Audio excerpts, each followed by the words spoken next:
Ayan guys, yung ating ginawa. Yan, hindi ko na pinakita sa inyo kung ano. Ito, binili ko talaga to. Ito, mga ano to siya. 89 pesos to dalawa. Shopee ko to binili. So, kasi ito, nahati ko kasi to, ginawa kong harang. So, ang ginawa ko, yan, dinugtong ko ulit.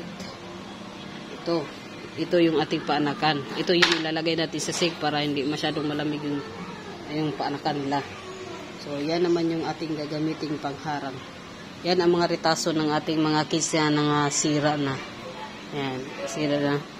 So, pagkatapos nating gawin, yan, hugasan natin kasi para disinfect sila. Kaya, abangan natin. Guys, di ko na nabidyohan kung paano ko ginawa. Basta ito.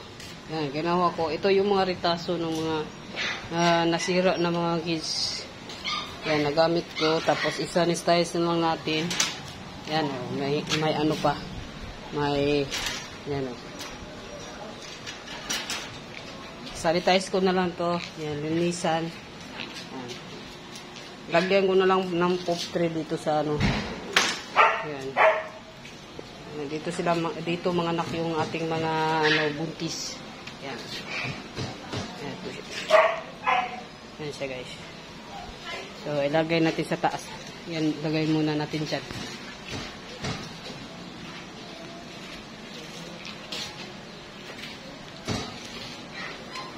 Yan guys, nilagay ko muna sa taas kasi wala pa man na hindi pa naman nagli-labor yung ating mga buntis. Siguro sa mga 30 or 1 or 2. Yan, kaya nakahanda na sila. Yan sa taas. May isa tayong bantay. Ayan.